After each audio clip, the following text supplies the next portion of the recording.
Do you think it's going to play well here in the States? They felt good about it in Australia, they said. Yeah, they seem to have a good response to it in Australia. You know, I think more often than not, these horror movies do well, and they all horror movies in general seem to have a real good following in the United States and in all the other foreign markets. So I can only assume that Prey will follow in their footsteps. Now, were you playing an American or an Aussie? I was playing an American. Okay, because now were all the American, were the cast members? I mean, I know they were from Australia. No, there was. I mean, I think that the idea was that me and my girlfriend, the beautiful Natalie Bassingthwaighte here, were both American expats living in Australia, and it didn't really need much explanation other than that was just the given circumstances of the film, and then they are all Australian.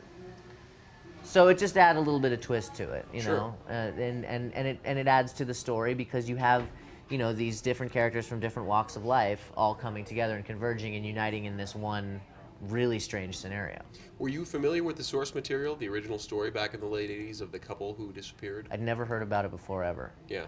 But that's not to say that I was surprised when I had heard the story. I said, yeah, that sounds like a totally feasible situation. You know, I'm glad it didn't happen to me. Yeah, right. And now, was this your first time in Australia? Or? No, I had been in Australia once before when my father, who's also an actor, was filming a movie down there for HBO, and we went down there to visit him. I was in like 7th grade though, so my ability to take in the culture and experience Australia for what it really is was limited by my desire to really play in the ocean and go to amusement parks the entire time. You know what I mean? Did you spend a little time after the film then, taking it in, or did you have to come back and get to work, or?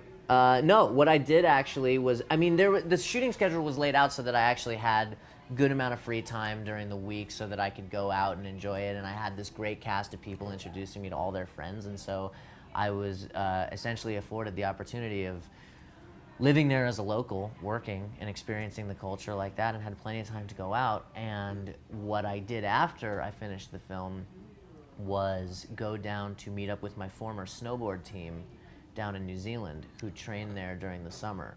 So in the middle of what is our, you know, northern hemisphere summer, was their winter down there in the southern hemisphere. So I went down there and went snowboarding for, you know, 5 days and hung out with them, and it was amazing.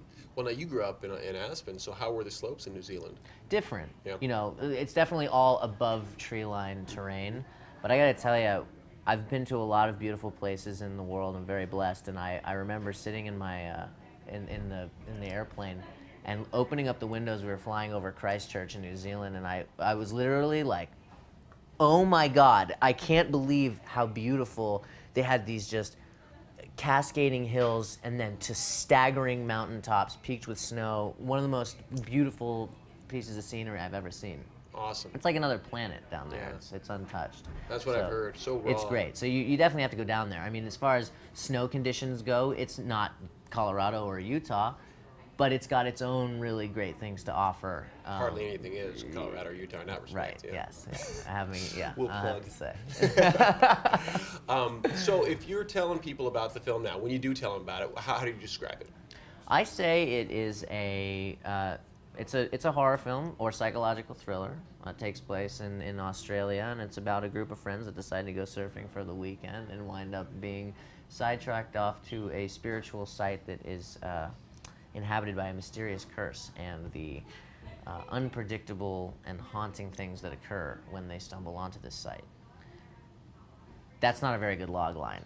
I haven't been pitching very many. I haven't been pitching very many. We're not doing the 25 lately. and under. Don't worry, you're in the ballpark. We're with you. It's so okay. basically, I just tell people, you know, about 2 pages of rambling dialogue when I'm talking. But we find it in there, right? Exactly. And they go, "Oh yeah, I totally understand what you mean," and I've totally. You hit enough them. elements. Believe me, it's there. I know, but I've had the same. Did you see the movie? I haven't seen it. Seeing it tonight. Okay, great, perfect. So no, believe me. Well, you're in for a treat, man. It's gonna be fun. It sounds like fun. Yeah. Now, what was it like working with Natalie? I hear so much about her, and I don't know how to say her last name still. Bassingthwaighte? Okay. Bassingthwaighte. Which throws me. Yeah. What was she like? Because she's a big deal down in Australia. I know, especially. she's amazing. Yeah. It's funny because she's just such a fun person to be around. I mean, literally, she has the warmest heart. She's so welcoming and inviting, and she's really funny. Yeah. So working with her was just about the easiest thing in the world because, you know, I mean, she just was a joy to be around. So, you know, we hit it off the set and off the set and on the set. You know, and her boyfriend Cam was a drummer, and I play music as well. So like we got along really well, and you know, That's cool. it was totally cool, man. You know, they really made me feel like I was at home, that I had really close friends, almost like family down there. She's the consummate professional. She works really hard. I have a ton of respect for her. I think she's great.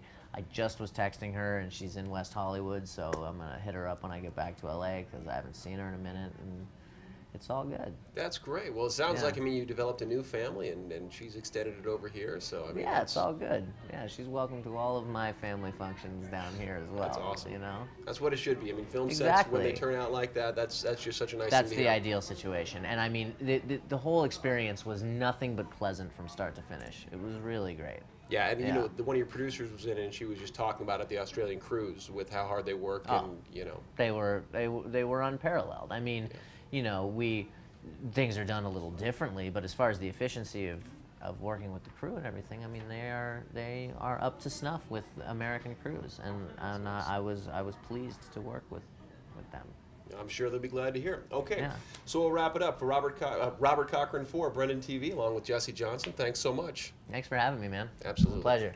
My pleasure.